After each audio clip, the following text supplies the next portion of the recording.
నమస్కారం. మనసులో మాట కార్యక్రమానికి స్వాగతం. ఈరోజు మన విశిష్ట అతిథి ఉద్యమాలకు స్ఫూర్తి, నిరంతర పోరాట యోధుడు, అధికారంలో ఉన్నా అధికారంలో లేకపోయినా పోరాటాలే రాజకీయ జీవితంగా మార్చుకున్న మాజీ మంత్రివర్యులు, 4 సార్లు శాసనసభకు, ఒకసారి లోక్సభకు, ఎన్టీఆర్ క్యాబినెట్లోనూ చెన్నారెడ్డి క్యాబినెట్లోనూ మంత్రిగా పనిచేసిన 40 సంవత్సరాల సుదీర్ఘ రాజకీయ అనుభవంతో పండిన శ్రీ ముద్రగడ పద్మనాభం గారే మన విశిష్ట అతిథి.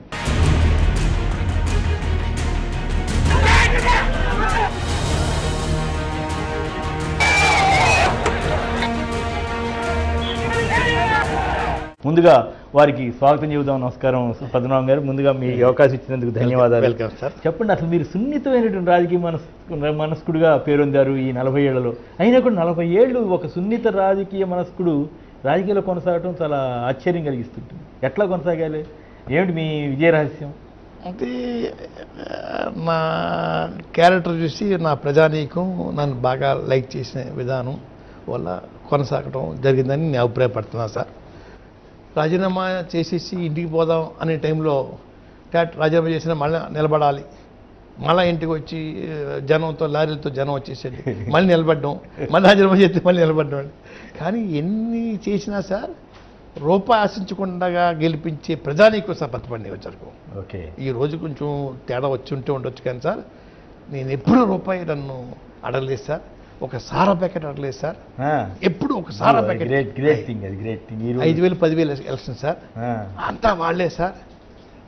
ఆనెస్ట్గా ఓటేసేవారు సార్, ఆనెస్ట్గా సర్వీస్ చేసేవాడు సార్. నేను నాకు కూడా ఖర్చు ఉండేది కాదు సార్. ఆఫ్టర్ ఎలక్షన్ మాత్రం ఖర్చు విపరీతంగా ఉంటుందండి. ఎలక్షన్ అయిన తర్వాత మాత్రం కాఫీలు, టిఫిన్లు, భోజనాలు అవి హైదరాబాద్కి వచ్చేస్తారు సార్ బస్సులు వేసుకుని. మంత్రిగా ఉంటే హైదరాబాద్ బస్సు వేసుకొచ్చేవారు సార్. ఢిల్లీలో ఎంపీగా ఉంటే 50 మంది వచ్చేసేవారు సార్, వారం రోజులు ఉండేవారు సార్. అంటే ఆ విధంగా వాళ్ళతో సంబంధం పెరిగిందండి. మంత్రిగా ఉన్నా కూడా ఒక 3 వీక్స్ ఇంచుగా జిల్లాలను ఉండేవాడు సార్. ప్రజలకు అందుబాటులో ఉండాలి. మన హైదరాబాద్లో ఉండటం వల్ల వాళ్ళ నుంచి ప్రేమ పోగొట్టుకుని అవుతాము, వాళ్ళకి దగ్గరగా ఉండాలి, వాళ్ళు సర్వీస్ చేయడం కోసం మనకి పదవి ఇచ్చారు. అయ్యా పదవిని వాడాలి. మనం హైదరాబాద్లో ఢిల్లీలో కూర్చుంటే వీళ్ళకి అనాథ అయిపోతారని ఒక ఫీలింగ్స్. 40 ఏళ్ల క్రితం రాజకీయం ఎట్లా ఉంది, ఇప్పుడు ఎట్లా ఉంది? అప్పుడు నిస్వార్థ సేవ అండి, ఇప్పుడు పూర్తిగా స్వాతంతో కూడిన సేవ అండి. అట్లా అయిపోయింది సార్. అన్ని కులాల్లో కూడా ఆనెస్ట్ ఎమ్మెల్యేస్, మంత్రులు, ఎంపీలు ఉండేవారు సార్, అన్ని కులాల్లో సార్, కులాలకు అతీతంగా.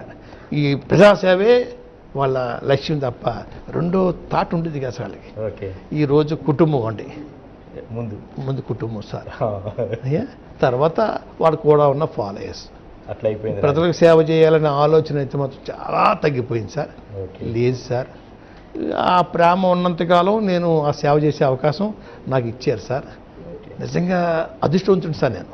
అంటే మా నాన్నగారు 2 సార్లు ఎమ్మెల్యే చేశారు సార్, ఇండిపెండెంట్గా. వీరరాఘవరావు నాన్నగారిని ఓ దేవుడికి చూసేవారు సార్ ప్రజానీకం, అన్ని వర్గాల వారు. మా కాపులు తక్కువ మంది సార్ చూసింది. 10% మా కాపులు మా సపోర్ట్ అండి.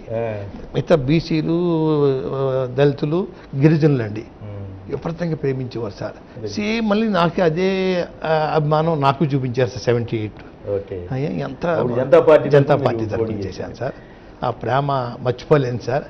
అయ్యా నేను అదే అన్నాను, నేను తునిలో మీటింగ్లో అదే అన్నానండి.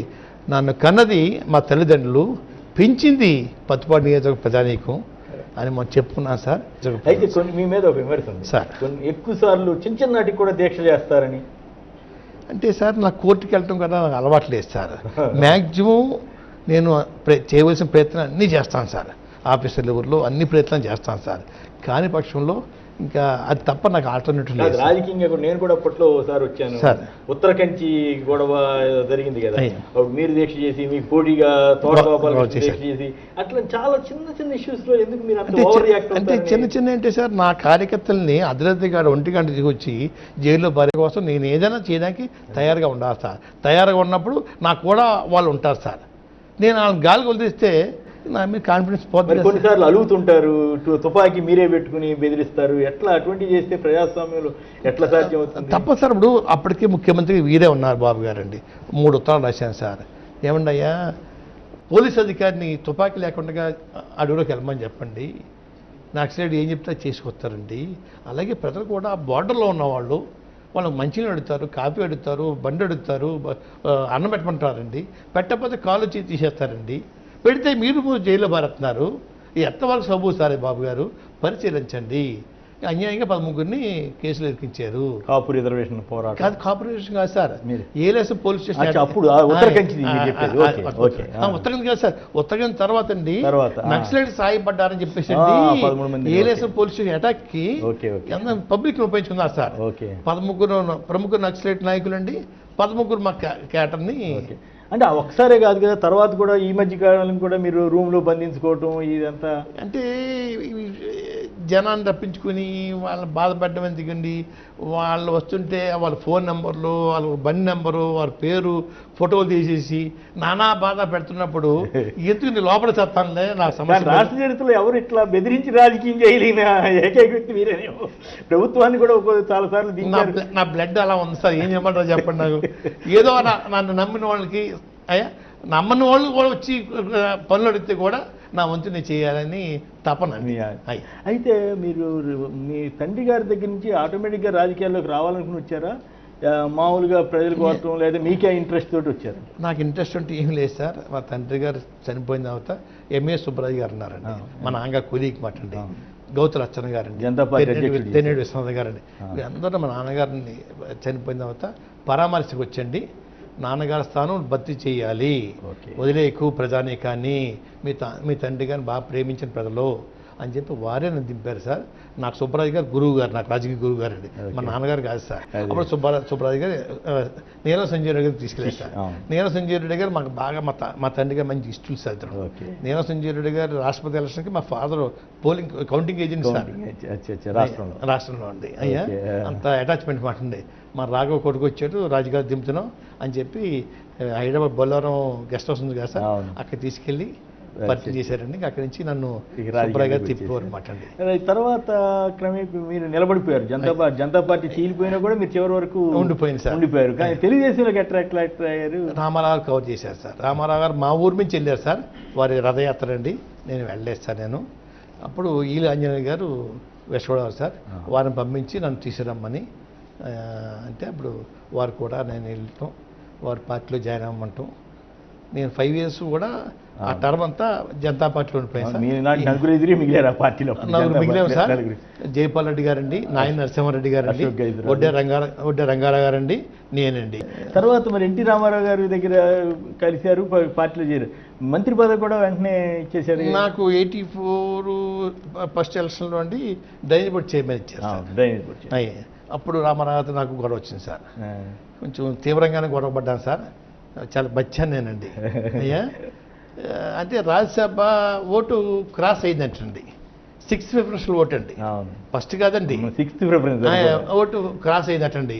అప్పటికి రామారావు గారు ఏం చేస్తారండి, సినిమా స్టైల్లోని ఒక 20 మంది ఎమ్మెల్యేస్ చేత లెటర్ సాధించుకోవడం అండి, తప్పు అయిపోయింది క్షమాపణ చెప్పించుకోవడం, కాళ్ళదనం పెట్టించుకోవడం. ఏంటండి మన పెద్ద పెద్ద మహారాజుల చేత కూడా రాయించుకున్నాడు సార్. నాకు తెలియదు నీకు ఈ తత్వం అంతా ఏదో జరుగుతుందంటారు తప్ప. సాయంత్రం టీడీఎల్పీ మీటింగ్ అయిందండి, ఎమ్మెల్యే కొడసుకు వచ్చానండి, లగేజ్ తీసుకుని కారు ఎక్కానండి, ట్రైన్కి వెళ్దామని. సీఎం గారు రమ్మన్నా అని చెప్పి ఉపేంద్ర గారు ఫోన్ చేశారండి. నన్ను ఎందుకు రమ్మంటారు సీఎం గారు అని అసెంబ్లీ దగ్గర వారు కారు ఎక్కేస్తున్నారండి. నేను దిగానండి. ఉపేంద్ర గారు పద్మనాభం వచ్చాడు రండి అన్నారండి. 6th ప్రిఫరెన్షియల్ ఓటు స్లిప్ అయింది బ్రదర్, దేనికన్నా లోన్ అయ్యావా నాకు కోపం వచ్చిందండి. మా చరిత్ర పోతుంది సార్. ఎన్టీ రామారావు మీద కోపం వచ్చి ఏంటి రామారావు గారు మీ మాట్లాడే తీరి మీ ఇమేజ్ పెంచుకోవడం కోసం మా జీవితాలతో ఆడుకుంటారా, ఈ సబ్బు ఇది ఏంటి సార్? మా తాత మా తండ్రి చాలా పౌరుషంగా బతికారు సార్. మా తండ్రి 10 సంవత్సరాలు ఎమ్మెల్యే చేశారు సార్. ఉంటే తిను లేకపోతే చావు మందు తగ్గి, అంతేగాని అవినీతి పనులు చేయని తప్పుడు పనులు చేసి బతకొద్దని మా తండ్రి చెప్తూ తండ్రి కన్నుమూశాడు సార్. నీతిగా నిజాయితీగా ధైర్యంగా బతుకు, ఎవరికి అపకారం చేయొద్దని ఆఖరి వాక్యాలు చెప్పాడు సార్ మా తండ్రి. డాక్టర్ వెంకయ్య చౌదరి గారు మా తండ్రి గారు వైద్యం చేశారండి. అయ్యా 5 minutesలో ప్రాణం పోతాను. అప్పుడు 4 times వచ్చింది సార్ స్ట్రోక్. ఆ టైంలో చెప్పిన మాటలు నాకు ఉండిపోయాయి సార్.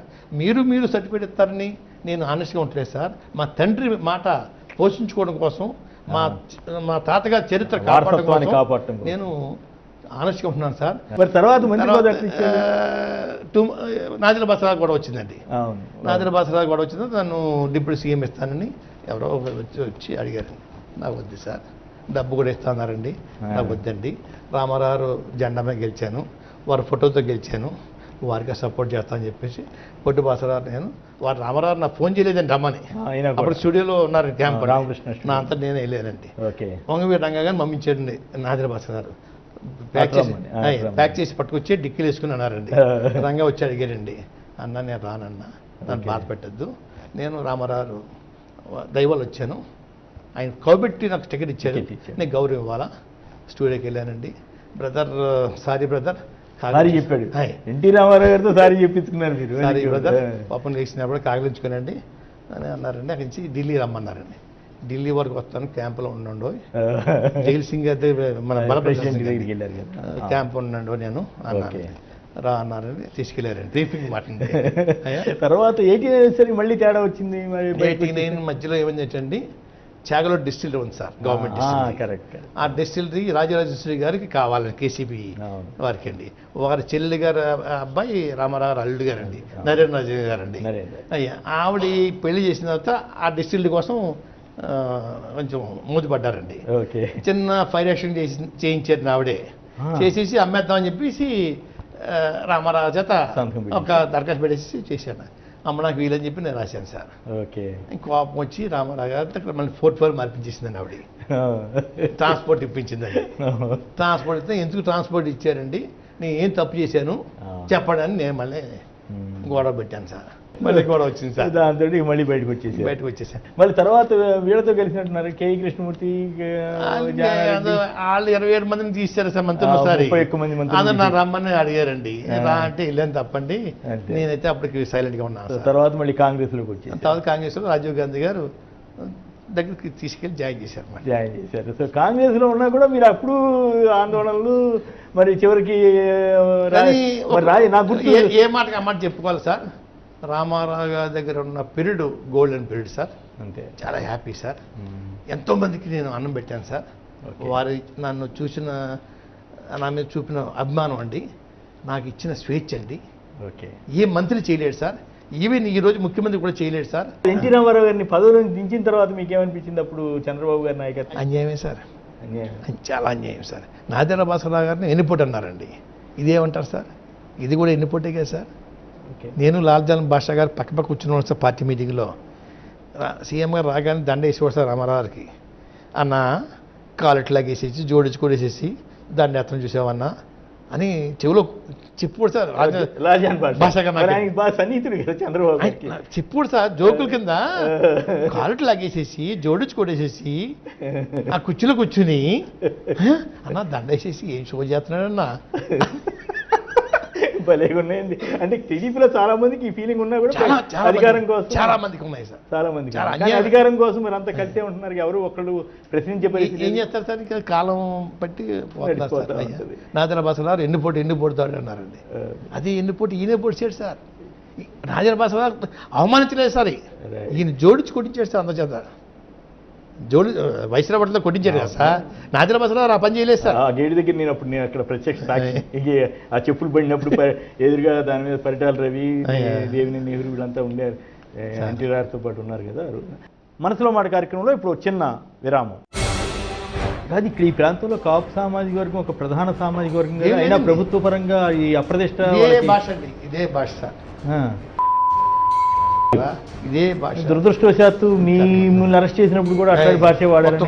జనం కొట్టడం అండి, ఎల్లో గెలిపోవడం అండి. తుని ఘటనకు సంబంధించి మీరు అనేది తెలుగుదేశం వారే చేయించారనేది మీ అనుమానమా? ఏమిటి? పక్క. తర్వాత మళ్ళీ మీరు పెద్ద ఉద్యమం లేవదీశారు, రాజీనామా, అసెంబ్లీ నుంచి రాజీనామా చేసి నేను అప్పుడు ఆ రోజు విజయభాస్కర్ రెడ్డి గారు రావులపాలెం వచ్చారు సార్. అప్పుడు నేను సైలెంట్గా ఉన్నాను సార్. నేను అంటే కాంగ్రెస్ పార్టీలో ఉన్నాను సార్, సైలెంట్గా ఉన్నానండి. జక్కమూడి రామ్మోహన్ రావు గారు అమలాపురం వెళ్ళండి, నల్లా సూర్చంద్రరావు గారు, విష్ణు గారు, ఆకుల రామకృష్ణ గారు, సలా స్వామినాయుడు గారిని కూర్చోబెట్టి ముఖ్యమంత్రి గారు వస్తున్నారు, మన కాపుల్ని బీసీలో చేర్చడం కోసం మనం నల్ల జెండాలతో ప్రదర్శన చేయాలా అని పెట్టారండి. పెడితే ముఖ్యమంత్రి గారికి సుబ్బారెడ్డి గారు ఐజీ ఇంటెలిజెన్స్ అండి, ఆయన చెప్తే పిచ్చి పిచ్చి అని చెప్పేసి ఆయన కవర్ చేశారు సార్. వెంటనే జగన్మోహన్ రామారావు అమలాపురం వచ్చి సీఎంగా కోపడుతున్నారు, వద్దురా బాబు అన్నారు. గెలింది మమ్మల్ని మీరు, రోడ్డు మీద ఆగింది మీరు, మళ్ళీ వద్దంటే మానేస్తే మేము మా పరువు పోతే మేము వస్తామన్నారు. వీళ్ళు వచ్చారండి, చెత్త కొట్టేశారు సార్, రక్తకారిలా కొట్టేశారండి. అప్పుడు కూడా నేను వెళ్ళలేదు సార్. మరుసటి రోజు చూడండి కానీ ఇంకా మనసు ఒప్పకండి. అంటే 89, 88లో ఉత్తరగా చూద్దామనుకోండి, కోనసీమ నుంచి బాగా విపరీతంగా జనం వచ్చారు సార్. వారిని కొట్టినప్పుడు నేను చూడకుండా ఉండటం తప్పు, వెళ్ళాలని చెప్పి నేను తెలియదు సార్.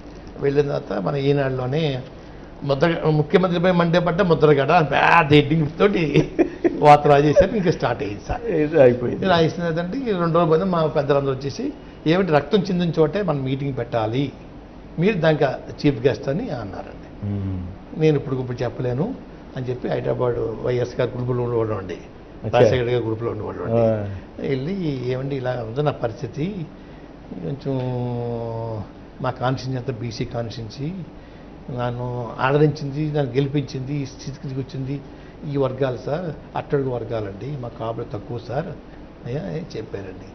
పద్మనాభ గారు మొత్తం మరుసటి అందరినీ ఆయన గ్రూప్ ఎమ్మెల్యేస్ అందరిని పిలిచండి, ఇంక్లూడింగ్ వాళ్ళ ఫాదర్ గారు రాజారెడ్డి గారు కూడా పిలిచి పద్మనాభ సమస్య ఇలా ఉంది ఏం చేయమంటారంటే, అప్పుడు మీరు అన్నా కాకపోయినా మిమ్మల్ని కాపు నాయకుడు అంటారు తప్ప ఇంకో కులం నాయకుడు అనరు, ఇప్పటికే ఆ మొత్తం ఉంది మీకు, వెళ్ళండి అని అందరూ వినామసిగా మా పిల్లి బోసుగారితో మిత్రం మెరిటన్ అపార్ట్మెంట్ ఉన్నామండి. రవీంద్రనాథ్ చౌదరి గారి అపార్ట్మెంట్ నేను తీసుకుని నాకు ఇచ్చారండి. మా ఎమ్మెల్యే కూడా వారు ఆడుకుంటుంటే అందరూ కూర్చుండండి, బోస్ గారు ఏం చేయమంటారు అన్నారండి. ఏమండి ఏ నాయకుడి కన్నా కుల మద్దతు ఉండాలి, కుల సపోర్ట్ లేకపోతే మనం మడలేము, తప్పదు అని మా బోస్ గారు కూడా నన్ను ప్రోత్సహించేశారు. అప్పుడు ఉద్యమం మొదలుపెట్టామండి. రాజీనామా చేయడానికి ప్రిపేర్ అయిపోయింది సార్. అసెంబ్లీ చేసేసి శ్రీపదరావు కవర్ చేశారండి. పద్మనాభ గారు మీ స్టేట్మెంట్ ఇవ్వాలనుకుంటున్నారు, స్టేట్మెంట్ ఇస్తే రాజకీయాలు రాకూడదు అంటే అదే నాకు పెద్దగా అవగాహన చట్టాల మీద తరిమల నాగిరెడ్డి గారు 7 గంటలు మాట్లాడాడు, అడవిలో పోయాడైనా మళ్ళీ రాలేదు సుమా, అని చేత మీ అభిప్రాయం ఏంటి, వస్తారా రాజకీయాలు రాడాలి, మళ్ళీ వస్తాను సార్ రాజకీయాలు కదా, అయితే స్టేట్మెంట్ ఇవ్వకూడదు. సరే నేను రాజీనామా ఇస్తాను సార్, యాక్సెప్ట్ చేసేయండి సార్ అన్నానండి.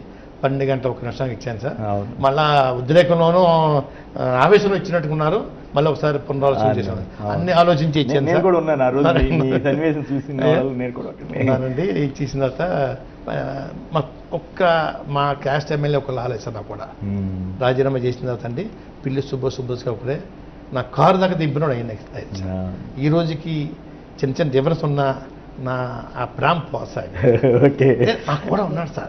అలాగే మేము సైకిల్ దొక్కుతుంటే సార్ రామసింపూర్లో జనాలు వేసుకునండి స్వాగతం పలికాడు సార్. వేరే ఇదైనా సరే చిట్టుబల్లి క్యాస్ట్ అయినా సరే గొప్ప విషయం. తర్వాత మరి విజయభాస్కర్ రెడ్డి గారు స్వయంగా రోసీ గారిని హెలికాప్టర్లు పంపించి మీ డిమాండ్లు నెరవేరుస్తున్న జీవో ఇచ్చారు. 30 నెంబర్ 17 నెంబర్ ఒకటి 18 నెంబర్ వచ్చారండి, 30 నెంబర్ తర్వాత ఇచ్చారు సార్. కానీ తర్వాత మీరు అంత పెద్ద ఉద్యమం నడిపారు, కానీ తర్వాత మీరు నష్టపోయారు కదా, మీ నియోజకవర్గంలో ఓడిపోయారు కదా. మొత్తం నేనే ఓడిపోవడం కాదు, కాంగ్రెస్ పార్టీ ఓడిపోయింది సార్, విజయభాస్కర్ రెడ్డి ఓడిపోయారు సార్. నా గురించి నా గురించి పిల్లి బోస్ గారు ఓడిపోయారు సార్, అది బాధ. నేను ఓడిపోయిన బాధపడి సార్, పాపం నా వల్ల బలైపోయాడు సార్.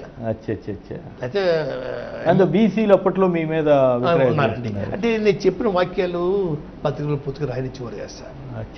మేము బీసీలకు వ్యతిరేకం కాదండి, వారు అనుభవించే కోటాలో మాకు ఏమొద్దు, ఆ కోటాలో వాటా వద్దు మాకు, వారు అనుభవించి అప్పుడు ABCDలు ఉండేయండి, అందులో పెట్టద్దు మమ్మల్ని, వాళ్ళకే మాకు ఇవ్వండి ఎక్స్ట్రా కోటా అని చెప్పిన మాటను రానిచ్చేవారు కాదు సార్. తర్వాత మళ్ళీ మీరు తెలుగుదేశంలోకి ఎట్లా ఎంటర్ అయ్యారు, ఎంపీ అయ్యారు? తర్వాత తెలుగుదేశం కాదు సార్, మళ్ళీ బీజేపీకి వెళ్ళి తర్వాత బీజేపీ దత్తాత్రేయ గారండి, కృష్ణరాజు గారు, అప్పుడు విజయభాస్కర్ గారు అప్పుడు టికెట్ కావాలని తీసుకోండి లేదా మాకు సపోర్ట్ చేయండి అని దత్తాత్రేయ గారు అడిగారండి.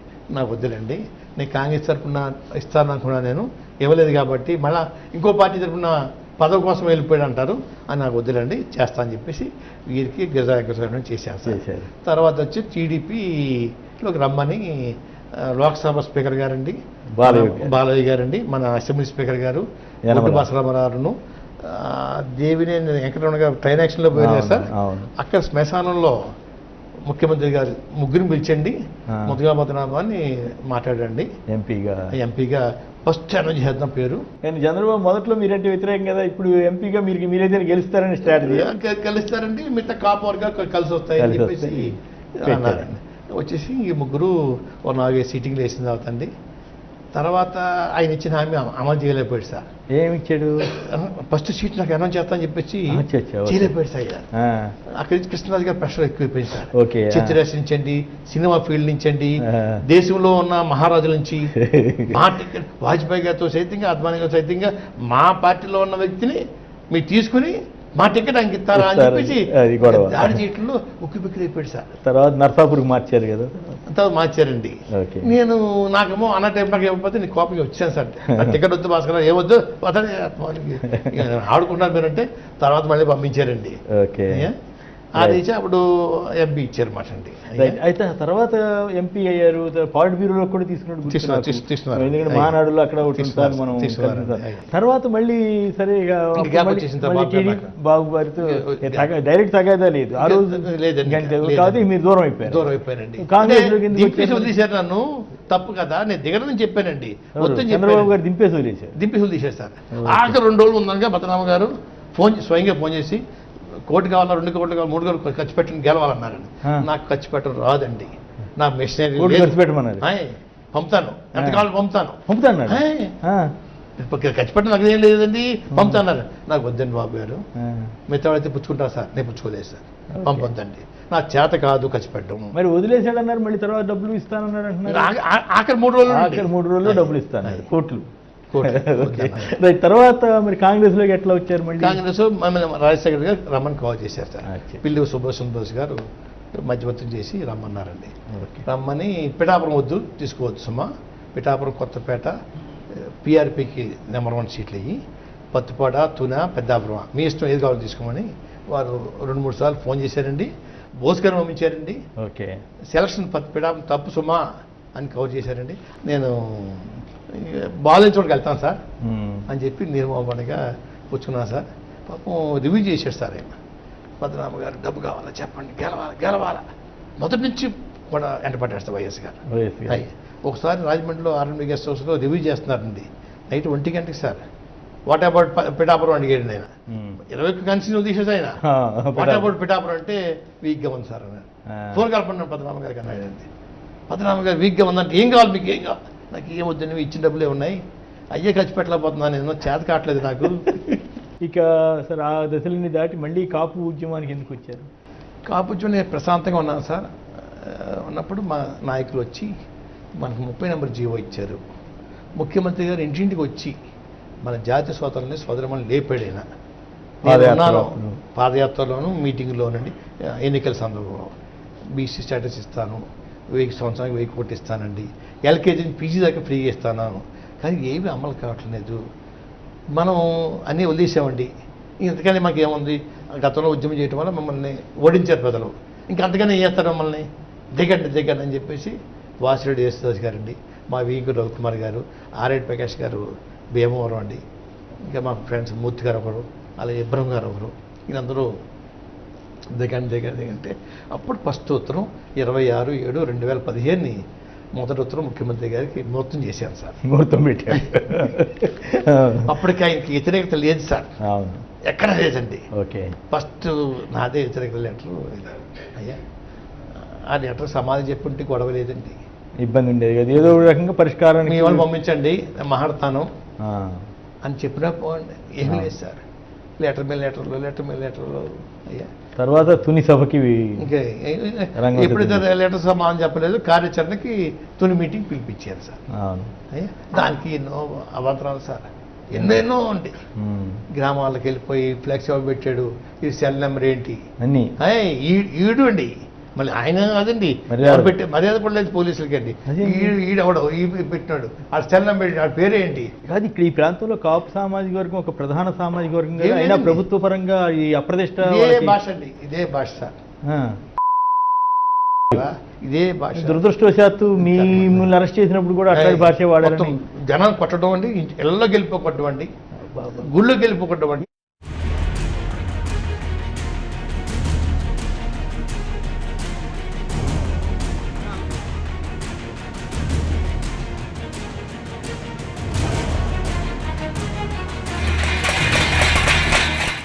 ఎందుకు అంత అట్లా కసి పెంచుకోవాల్సిన అవసరం ఏముంది?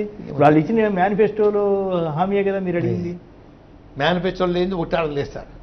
అన్నీ అది ఇచ్చిన హామీలు అడిగాను సార్. కానీ తుని విషయంలో మీ మీద ఒక విమర్శ ఉంది సార్. మీరు మిగతా వాళ్ళు ఎవరు మాట్లాడకుండా మీరు ఒక్కళ్ళే మాట్లాడేసి ఎవరికి చెప్పకుండా మీరు ట్రాక్ వైపుకి వెళ్ళిపోయారు అని. అంటే సార్ నేను మొదటి నుంచి కూడా సార్ రాస్తారోకో రైలు రోకో చేయాలనే ఆలోచనతో ఉన్నాను సార్.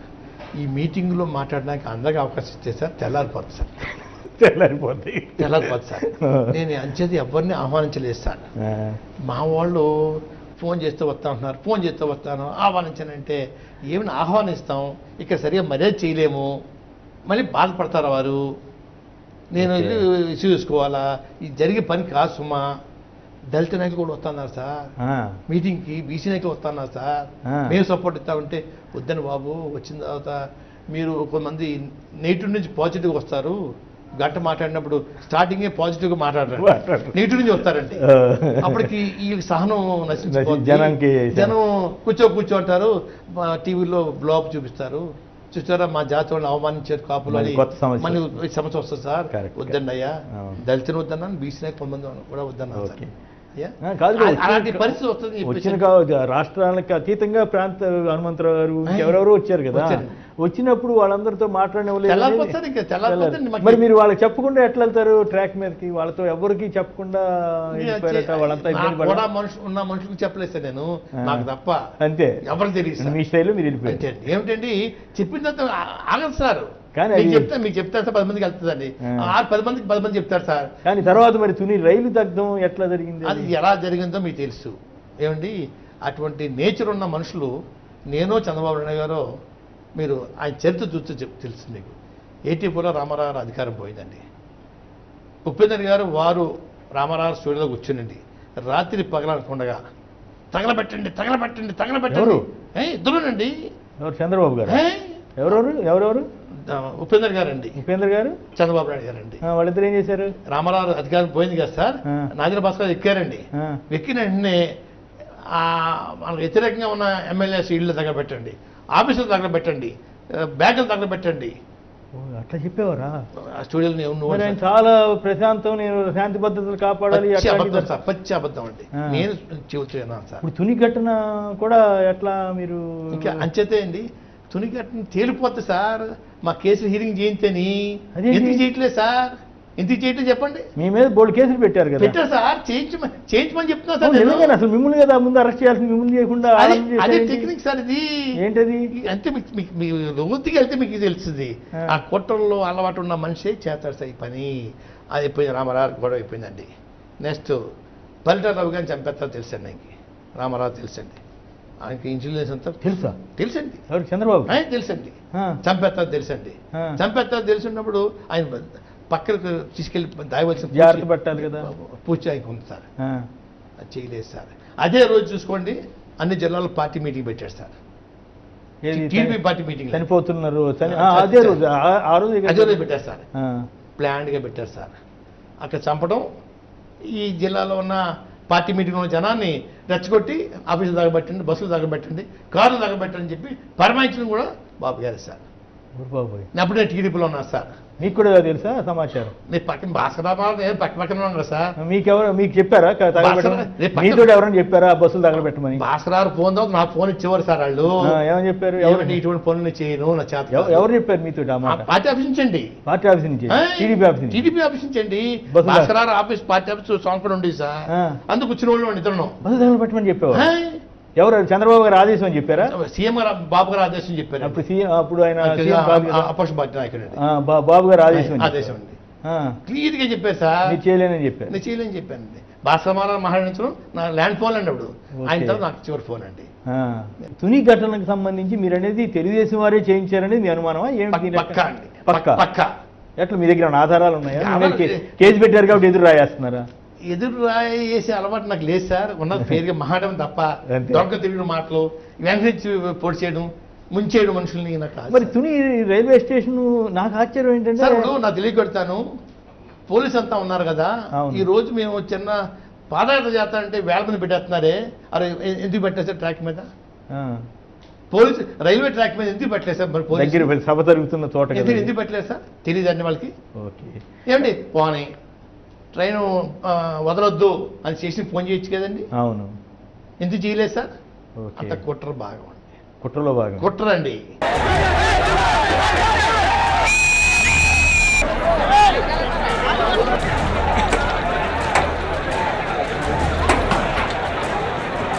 నాకు ఆశ్చర్యం ఏంటంటే జనరల్గా పోలీసులు ఉన్న ఎవరన్నా ఒక బోగి తగలబడే లోపే మిగతా వాళ్ళందరూ అలర్ట్ అయ్యి పోలీసు రావటం అగ్ని పైన మొత్తం ట్రైన్ అంతా ఎట్లా తగలబడింది?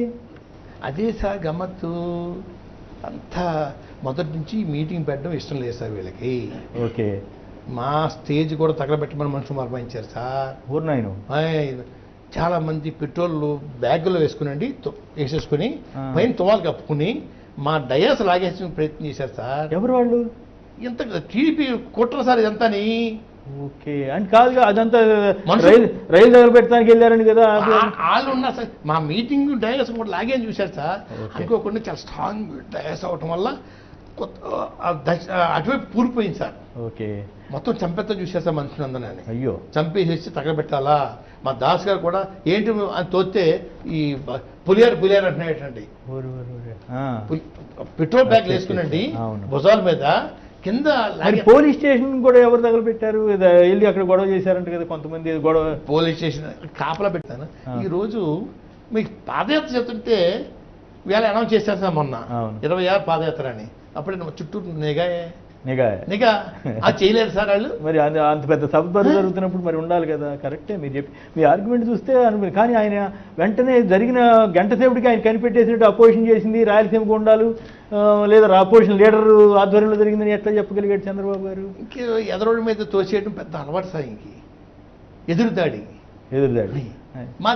ఇప్పుడు నేను రాశాను సార్. రాసిన సమానం చెప్పాలి వద్దా చెప్పండి. ఎందుకు సార్ వాళ్ళతో వెళ్తుందా మాట్లాడించడం? లేదా లెటర్ రాయొచ్చు కదండి. పదునామం రాసిన ఉత్తరం అంది ఈ సమస్య పరిష్కారం చేయడం కోసం 2-3 నెలలు టైం పడుతుంది అంటే పోయే కదండి. అంతే. మీరు వెయిట్ చేయటమా లేకపోతే ఏం చేయటం అనేది అప్పుడు ఆలోచించుకునేవాళ్ళు. ఏమీ లేవు సార్. ఎదురుదాడి, తిట్టడం, తిట్టించుకోవడం. ఓకే. కానీ మరి కార్పొరేషన్ పెట్టారు. అది మీ ఉద్యమం ఎఫెక్టా చంద్రబాబు ఎఫెక్టా? సార్ ఈ కార్పొరేషన్ అన్నా ఎన్నన్నా మేము రోడ్డు ఎక్కిన తర్వాతనే ఒకటి చేస్తున్నాడు సార్. అది కూడా అరకొర పూర్తిగా కాదండి. ఓకే. అయ్యా 1000 కోట్లు అన్నారు. ఇప్పటికి 3000 కోట్లు ఇచ్చి ఉండాలి సార్. ఇప్పుడు 300 కోట్లు 400 కోట్లు కూడా ఇప్పటికి ఇవ్వలేదు సార్. ఓకే. అయ్యా ఏదో కొద్దిగా అది కూడా ఆ జెండా మోసిన వాళ్ళు ఆ చొక్కా వేసిన వాళ్ళు తప్ప అది కూడా పోరాటం చేసిన వాళ్ళు లేదు సార్. మళ్ళీ అది మేము బాధపడలేదండి. ఎవరొకరు. శ్రీ ముద్రగడ పద్మనాభం గారి మనసులో మాట కార్యక్రమంలో చిన్న విరామం. తుని అది కేసులు పెట్టిన నేపథ్యంలోనే కదా మీరు దీక్ష తీయటం, ఇంటికాడ మీ వాళ్ళందరినీ కొట్టడం. ఎందుకు ఆ ఘటనకి ఎందుకు పోలీసులు పాల్పడ్డారంటారు? ఘటనకండి సీఎం గారు అబ్బాయి ఫోన్ చేశారు విన్నాను సార్ నేను. సీఎం గారు అబ్బాయి లోకేష్ గారు అండి. కొట్టారా లేదా? ఎవరు అంది? సీఎం గారు అబ్బాయి అండి. నిజమా? కొట్టారా లేదా? బయట లాగే కొట్టారా లేదా చెప్పాలి నాకు. ఇదే ఫోన్ చేసుకోవచ్చు సీఎం గారు అబ్బాయి. బాగా బాధపడ్డ సందర్భం సన్నివేశం. నేను 40 సంవత్సరాల బాధపడింది మొన్న నా కొడుకుని కొట్టమండి. ఇప్పుడు కాపు సమాజం చంద్రన్న భవనాలు కూడా కట్టాలనుకున్నటువంటి అక్కడ టీడీపీ నేతలు ఉన్నారు కదా. ప్రపోజల్ కూడా వచ్చింది కదా. కాపు సమాజం ఏమని ముఖ్యమంత్రి గారు మా బంగ్లా మీద పేరు పెట్టేస్తా అన్నారు. మీ కమ్మవారి ఉన్నాయి కదా కమ్యూనిటీలు వాటి మీద కాపు కమ్యూనిటీలు పెడతారా పేరు మీరు?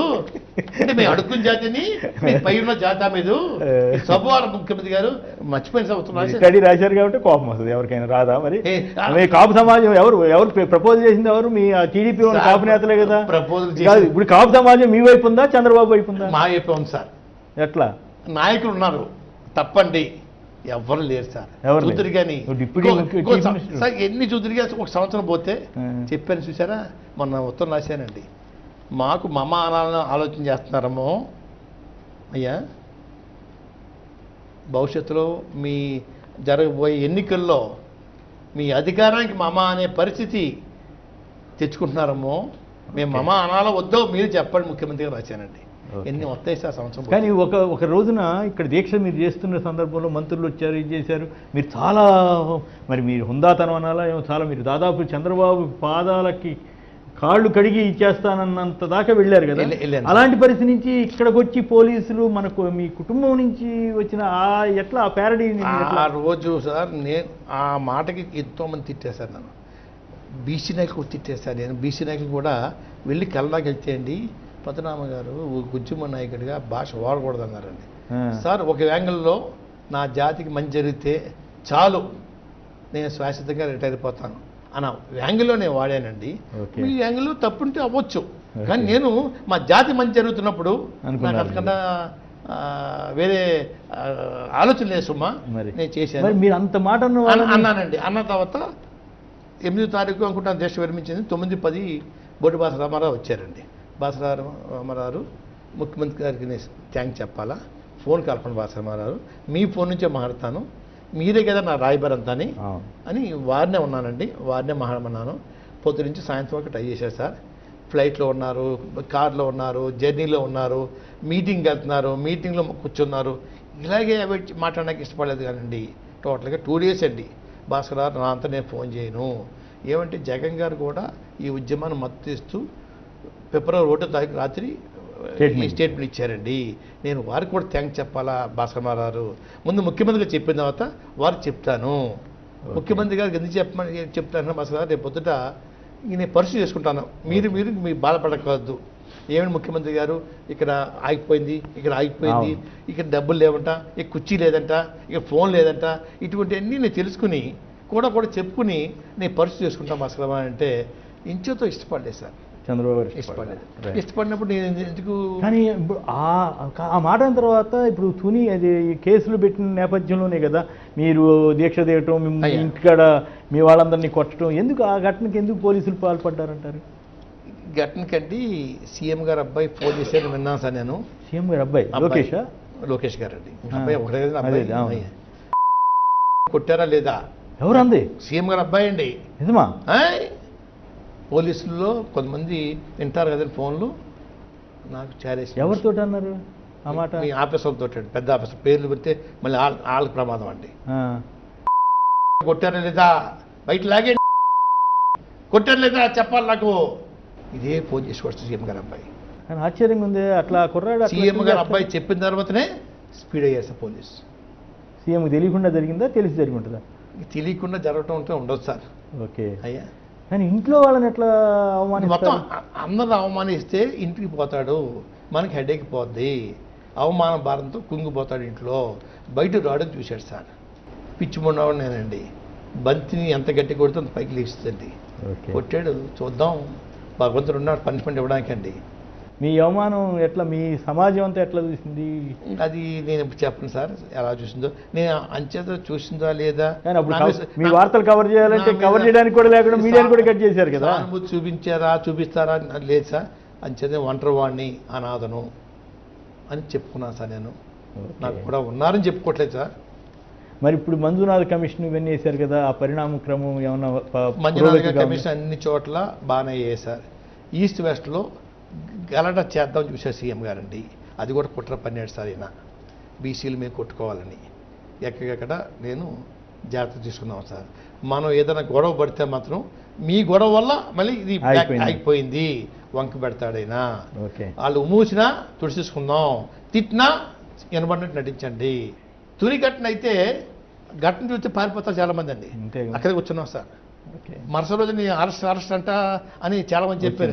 చేయని అంటే నేను ఏదో సైడ్ పోతామని చూశారు సార్. నేను పోనన్నారండి. నేను పోతే ఏమవుద్దండి, జనాన్ని తప్పు చేసిన చుట్టుముడేస్తారు సార్. అయితే రాయలసీమకు ఉండాలని చెప్పి మళ్ళీ కాపు నాయకులను ఎందుకు అరెస్ట్ చేశారు, నాకు అది అర్థం కాలేదు. రకరకాల సార్. ముఖ్యమంత్రి సంగతి మీద తిరిగిందేమని సార్, అన్నీ తెలుసు మీకు, అన్నీ ఉడకడేశారు. నాకు చెప్పించక్కర్లేదు, అన్నీ ఎదురుతాడు సార్. వాళ్ళని కేసులో పెట్టాలి, వీళ్ళకి ఇప్పుడు ఎంక్వైరీ చేసే అధికారం వాళ్ళ చేతిలో ఉందండి. చేయొచ్చు కదండి, ఎవరెవరినో చూపించవచ్చు కదా. చూపించలేకపోయాడు సార్, ఫెయిల్ అయిపోయాడు సార్. సంవత్సరం అయిందని ఈ రోజుకి మళ్ళీ ఆ ఛార్జ్షీట్లు లేవు సార్. మాకు రెడీగా ఉన్నాం సార్ అరెస్ట్ అయిపోవడానికి. Right, okay. మొత్తం మీద చూస్తే ప్రభుత్వం ఎలా ఉందనుకుంటున్నారు? చంద్రబాబు గారి ప్రభుత్వం utter failure sir. Utter failure, అన్ని పచ్చి అబద్ధాలు సార్. అబద్ధాలు చక్రవర్తిని పేరిచ్చిన బిరుదిచ్చిన కూడా తప్పలేదు సార్.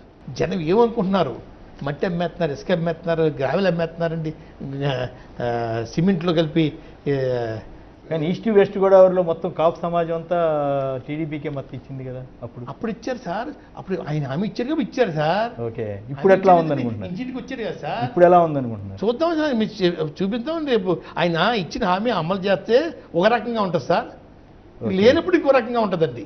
పవన్ కళ్యాణ్ కూడా చాలా యాక్టివ్గా మళ్ళీ రాజకీయాల్లోకి వస్తానన్నారు. ఆయన ఎఫెక్ట్ కూడా కొంత పనిచేసింది అంటారు ఈ సమాజం మీద. మరి ఇప్పుడు ఈ గెలుపుకి ఇప్పుడు మీకు మరి బీజేపీ సహకరించిందండి పవన్ కళ్యాణ్. మీరు ఇప్పుడు ఇంత ఉద్యమం చేస్తుంటే మరి పవన్ కళ్యాణ్ గారు మీకు ఏమన్నా సంఘీభావం తెలిపారు? నాకు ఏం చెప్పలేదు సార్. చిరంజీవి గారు, దాసనారాయణ లాంటి పెద్దలు చెప్పారండి. ఓకే, మోహన్ బాబు గారు లాంటి వాళ్ళు వచ్చి సపోర్ట్ చేశారు సార్ నాకు. ఓకే, అయ్యా కులం కాకపోయినా వేరే కులం. మధ్యలో కరుణాకర్ రెడ్డి గారు కూడా ఏంది, ఆయన మీద కూడా విచారణ చేయటం ఇవన్నీ ఎందుకు జరిగింది? ఆయన మీటింగ్ ముందు రోజు మీటింగ్కి నెల ఉందనగా ఆయన ఫ్రెండ్ తల్లిగారు పోయారటండి, పచ్చపరాజు గారు. ఓకే, రాజుగారు తల్లిగారండి.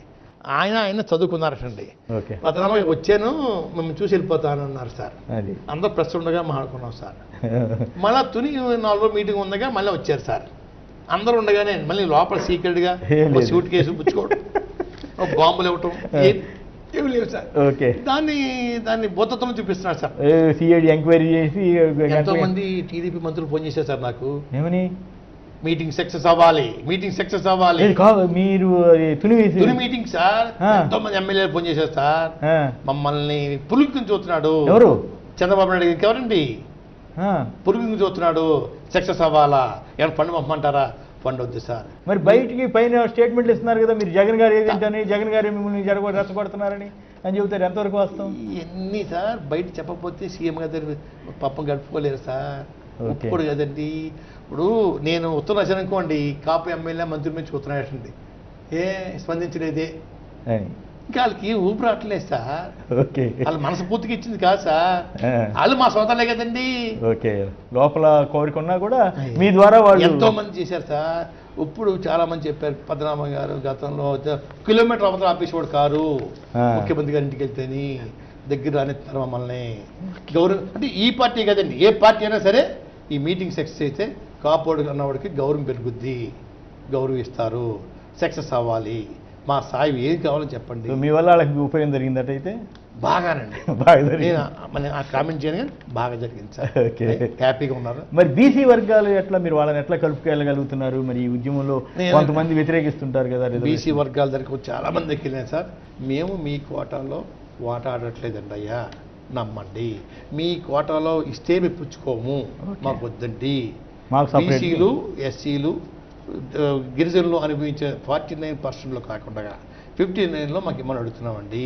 ఓకే అయ్యా, ఈ 59 రాజ్యాంగపరంగా సాధ్యం అవుతుందా? ఇప్పుడు అన్ని చోట్ల పెడుతున్నారు కదా. తమిళనాడులో ఎన్ని సంవత్సరాల నుంచి ఉంది సార్, 16% అయింది. మాకు వచ్చినప్పుడు రాజ్యాంగం అంటున్నారండి. తమిళనాడు అనుభవించట్లేదా? కర్ణాటక అనుభవించట్లేదండి? రాజస్థాన్లో రికమెండ్ చేయలేదా? కేసీఆర్ గా మనం చేసే తెలంగాణ ముఖ్యమంత్రి చేయలేదండి? హర్యానా చేయలేదా? జాట్లకి ఇచ్చారు, చేసేది. మాకు వచ్చినప్పటికి ఎన్ని ఆ మాట ముఖ్యమంత్రి గారు అనుభవం చెప్పారు మీకు ఇందాక. అనుభవశాలి బాధలు ఉన్నాయని ఆ రోజు చెప్పకుండా ఉన్నారు కదా సార్. ఎన్నికల మేనిఫెస్టో అవతరి చేశారు సార్. బీసీ నాయకులు కూడా అందులో ఉన్నారు సార్. అడ్డమరా కదా సార్, ఏమీ లేవు సార్. వేళ వచ్చినప్పటికి కేసీఆర్, చంద్రబాబు వీళ్ళిద్దరు పాలన మీరు ఎట్లా చూస్తారు?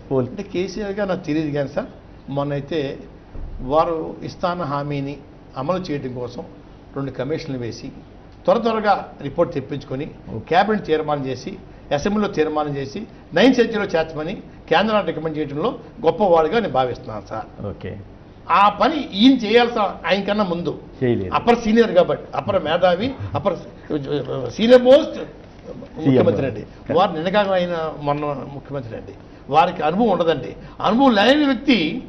చంద్రబాబు గారు జనరల్గా రాయబారాలు చేస్తుంటారు కదా, మీతో రాయబారం చేయలేదా? రాయబారం చేయలేదు సార్. నాకు ఏదో వచ్చింది కానండి, అది నిజమా కాదో తెలియదు నాకండి. 2 మంత్రులు ఆయన పంపించి వీళ్ళు తీసుకెళ్తారండి, మంత్రులు సీఎం అది తీసుకెళ్తారట అన్నారండి. నేనే ఉన్నానంటండి, అధికారికంగా వారిని తెప్పించండి లెటరు. రహస్యంగా రమ్మన్నారా మిమ్మల్ని? నన్ను కదండి, మా వాళ్ళని పంపమన్నారండి, మా టీంని, తర్వాత నాయకుల్ని తీసుకెళ్తాం, మేము కూర్చొని మాట్లాడిస్తాను అన్నారండి. అది వద్దండి, అధికారికంగా తెప్పించండి లెటరు. పద్మనాభం మీరు కానీ మీ స్థానం 5 కానీ ఓకే పంపిస్తే అన్ని విషయాలు మాట్లాడతాను అని లెటర్ తెప్పిస్తే పంపుతానండి. రైట్. మా వాళ్ళే అన్నారండి 5 మంది కాదు 50 మంది రాద్దాం 60 మంది వస్తారు అన్నారు. వద్దు అది 5 కమిటీగా ఉండాలి కాబట్టి ఉండాలా 50 మంది 60 మంది సో అదేమి ముందుకు వెళ్ళలేదండి. రెండోది ఎంతసేపు మాట్లాడినా ముఖ్యమంత్రి గారు 5 నిమిషాలైనా 5 గంటలైనా 50 గంటలైనా వారితోటే ఈ డీలు అంటే మిగతా కమిటీలు ఆఫీసర్ కమిటీ అండి ఇంకో కమిటీ వారు మీటింగ్ మధ్యలోంచి వెళ్ళిపోవడం అలవాటు అండి ముఖ్యమంత్రి గారికి. ఎవరో వచ్చారు, అద్వానీ గారు వచ్చారు, మోడీ గారు వచ్చారు, వెళ్ళిపోతుంటారు. రైట్. ఇప్పటి వరకు రకరకాల యాత్రలు చేస్తే మిమ్మల్ని కట్టడి చేశారు, మిమ్మల్ని అసలు అడుగు కూడా ముందుకేయలేకపోయారు, ఏమీ లేదు ఆయన. మరి రేపు జూలై యాత్ర ఎట్లా చేయగలుగుతారని మీకు కాన్ఫిడెన్స్? రూట్ పంపిస్తున్నా సార్ పోలీసులకి ఆయన పంపిస్తున్నా, సీఎం గారు పంపిస్తున్నా సార్. సీఎం గారు పంపిస్తే అట్లా మీరు కూడా కొన్ని పట్టుబడి అవసరం కదా, పోలీసులు కూడా అప్లై చేయండి. ముఖ్యమంత్రి గారు ఎవరు ముఖ్యమంత్రి కాదు కదా మీకు గ్రాంట్ చేసేది. పోలీసుల కన్నా అందరికి బాస్ అయినండి, ఆయనకి పంపుతున్నానండి. అవును, ఆయన పంపిస్తే ఆయన మీ కాపులో ఉంటాడు కదా. నిరవధిక పాదయాత్ర అన్నా సార్. అవును, రేపు మీరు పోలీసులు మళ్ళీ వచ్చి మీకు అడ్డం పడతారు. చూద్దాం సార్. చూసేదేమన్నా ఇంట్లో కూర్చోవాల్సిందే కదా. ఇంట్లో కూర్చోబెట్టినాం సార్. అంచేత అన్నాను సార్ నేను నిరవధిక పాదయాత్ర ఎప్పుడు అయితే అప్పుడు పోలీసులు వదిలితే అప్పుడు మనం కంటిన్యూ చేస్తామండి. ఒక మనిషి అవ్వచ్చు, ఇద్దరు అవ్వచ్చండి. సో మీ రాజకీయ జీవిత లక్ష్యం ఏమిటి? ఇది ఒకటేనా ఇంకేమన్నా? నాకు ఇది ఒకటే సార్. నా జాతికి మంచి జరిగితే నాకు చాలా. మీ రాజకీయ భవిష్యత్తు వచ్చే ఎన్నికల్లో పోటీ చేసేటట్టు ఏమన్నా ఆలోచన? పద్మనాభం డబ్బు మందు లేనిదే నువ్వు రాజకీయాలకు పనికిరావు అని చెప్పేసి తీర్పు ఇచ్చారు ప్రజలండి. నేను దాన్ని స్వాగతించానండి. నాకు ఎటువంటి కోరిక లేదు. ఎన్నికల్లో దిగాలంటే కోట్లు లారీలతో మందు కావాలండి, నేను అటు సరిపోనండి. కృష్ణారామ హ్యాపీగా నా జాతికి ఎలక్షన్లో పోటీ ఏమి పోటీ చేయండి. మరి మీ ఇంట్లో పండగ ఎప్పుడు చేసుకుంటారు? మా జాతికి మంచి జరిగినప్పుడు అయ్యా, మా కుటుంబాన్ని అవమానించిన వాళ్ళకి భగవంతుడు పనిష్మెంట్ ఇచ్చినప్పుడు, పనిష్మెంట్ వస్తున్నాయి మందికి వచ్చే చూశానండి. పేరు వద్దండి ఇక పనిష్మెంట్ వచ్చే సార్. జాగ్రత్తగా అబ్జర్వ్ చేస్తుంటారు. నేను 2 సంవత్సరాల నుంచి నన్ను ఎవరైతే అవమానించారో భగవంతుడు పనిష్మెంట్ ఇస్తున్నాడు సార్, చూస్తున్నాను సార్. ఇంకా ఇవ్వాలి సార్ పనిష్మెంట్లు. మీరు అనేక మంది ముఖ్యమంత్రులు చూశారు, ఎట్లా పోలుస్తారు? రాజశేఖర రెడ్డి, చంద్రబాబు వీళ్ళిద్దరిని ఎట్లా పోలుస్తారు?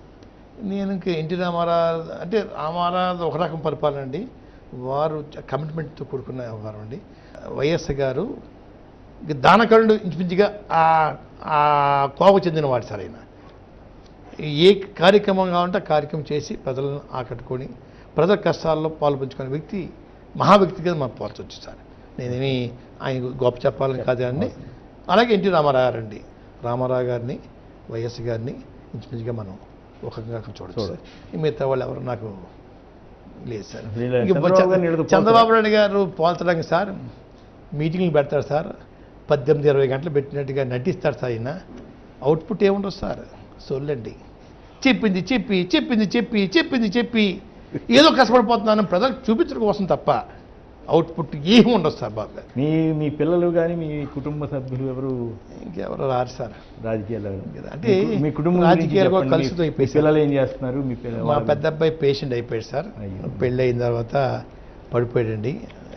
ఎన్ని ముఖం మీద పోస్ట్ దెబ్బతింది సార్. 5 years వైద్యం చేయించాము సార్. అమ్మాయికి ఇబ్బంది పెట్టడం ఇష్టం లేక డైవర్స్ నేనే ప్రపోజ్ చేశానండి.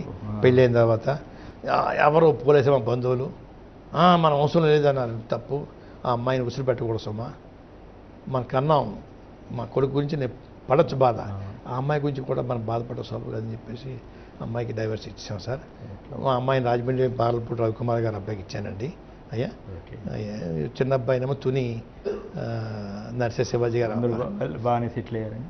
సెటిల్ అవ్వటం లేదు మా జీవితానికి అండి. మీకు కాకినాడలో సినిమా థియేటర్ ఉందండి, ఫంక్షన్ హాల్ ఉందండి. పర్వాలేదా? బాగానే నడుస్తుంది? పర్వాలేదండి. సెటిల్ అవ్వటం అన్నది లేదు సార్. ఇంకా జీవితం అంతా అప్పే సార్ శ్రీనివాస్ గారు. మరి మీ జీవితంలో బాగా సంతోషపడ్డ సందర్భం? సంతోషం అంటూ లేదు సార్ జీవితానికి. ఇంకా లేదు. ఎప్పుడు నా భార్య సినిమా తీసుకెళ్ళలేదు సార్. అయ్యో, ఎప్పుడు? మరి ఆవిడ ఎప్పుడు అలగలేదు? మీరు అందరి మీద అడుగుతారు, ఆవిడ మీ మీద అలగలేదా? ఇంక అలిగినా సర్దుకుంటారు, ఏం చేస్తారండి. మరి బాగా బాధపడ్డ సందర్భం, సన్నివేశం? నేను 40 సంవత్సరాల బాధపడింది మొన్న నా కొడుకుని కొట్టమండి, నా భార్య తిట్టమండి, నాకు కోడల్ని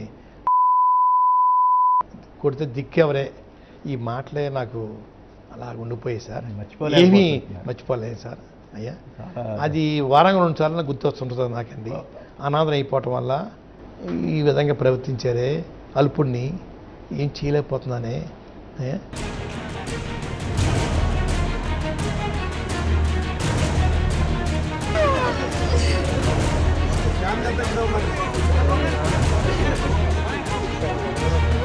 ఎట్లా ఎదుర్కొంటారు? చంద్రబాబు అత్యంత శక్తివంతంగా ఉన్నాడు కదా. ఈత సార్ భగవంతుడు ఆధారపడమే సార్ అంతే.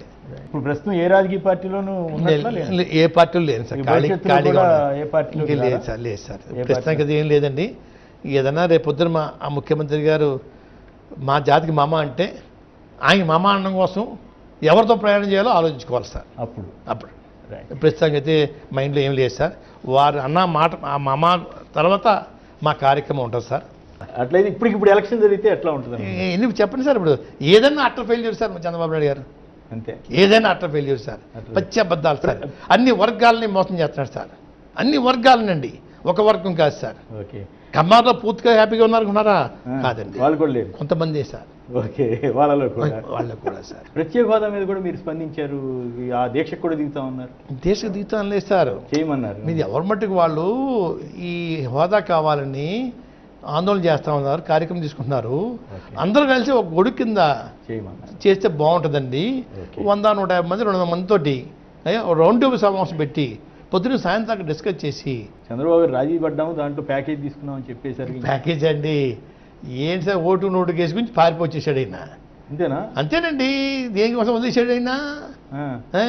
కాకిని దుక్కు పెడతారు మోడీ గారిని. ఎవరిని దుక్కు పెడుతున్నారు? బాబు గారిని అండి.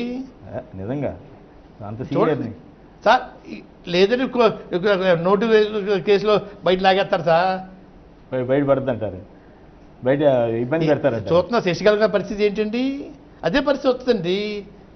తోక జాడించారు బాబు గారికి. మీ లక్ష్యం గురించి ఒక మాట చెప్పండి, కాపు సమాజాన్ని ఉద్దేశించి. కానీ మా జాతి ఆకలితో ఉంది సార్. బ్రిటిష్ వాళ్ళ కాలంలో మా జాతికి బీసీ రిజర్వేషన్ ఉండేదండి. ఆ రోజుల్లో ఆ రిజర్వేషన్ తీసేయాలని బ్రిటిష్ ప్రభుత్వం ఆలోచించినప్పుడు బాబాసాహెబ్ అంబేద్కర్ గారు రౌండ్ టేబుల్ సమావేశానికి వెళ్ళి మాకన్నా తక్కువ స్థాయిలో బతుకుతున్నారు వీళ్ళు, అట్టడుగు జాతితో సమంగా ఉన్నారు, రిజర్వేషన్ తొలగించకూడదని చెప్పి ఆ రోజు గొడవ పెట్టి ఆపిన మహానుభావుడు సార్. ఏమండి తర్వాత ఈ పెద్దలు ఆ రోజు అయితే తీసుకెళ్ళి కుట్ర పడినారు, ఆ కుట్రను మళ్ళీ 56లో అమలు చేశారండి. మన దామోదర సంజయ్ గారు దారి చూపించారండి. ఇద్దరు కూడా దళితులే మాకు. ఆ రోజు నుంచి ఈ రోజు వరకు కూడా మా జాతిలో ఎన్నో వేలు లక్షల ఉద్యోగాలు పోగొట్టుకున్నదండి. ప్రభుత్వ సాయం పొందే దాంట్లో కోట్లాది రూపాయలు మా జాతి నష్టపోయిందండి. అనుభవించలేక సతమతమవుతున్నారు. పిల్లలు చదివిద్దామంటే ఆర్థికంగా లేదండి, అప్పో సప్పో చదివిస్తే రిజర్వేషన్ లేదండి. ఆ రకంగా పిల్లలు పాడైపోతూ ఉన్నారు. ఓకే, అంటే రేపు జూలై 26 నుంచి పాదయాత్ర జూలై 26 పాదయాత్రకండి మా జాతి సోదరులందరూ భాగస్వాములు అవటం ఖాయం. భాగస్వాములు అవ్వమని మీ ద్వారా కోరుకుంటున్నాను. ఇది సాధనలో, ఈ లక్ష్య సాధనలో అందరూ భాగస్వాములు అయ్యి సక్సెస్ అయ్యి భావితరాలకి మంచి భవిష్యత్తు ఇవ్వాలని నేను కోరుకుంటున్నాను. రైట్ ముద్రగడ గారు, చాలా సంతోషం, ధన్యవాదాలు. మీరు అవకాశం ఇచ్చిన మరీ ధన్యవాదాలు. నమస్కారం. ఇది శ్రీ ముద్రగడ పద్మనాభం గారి మనసులో మాట. విజయలక్ష్మి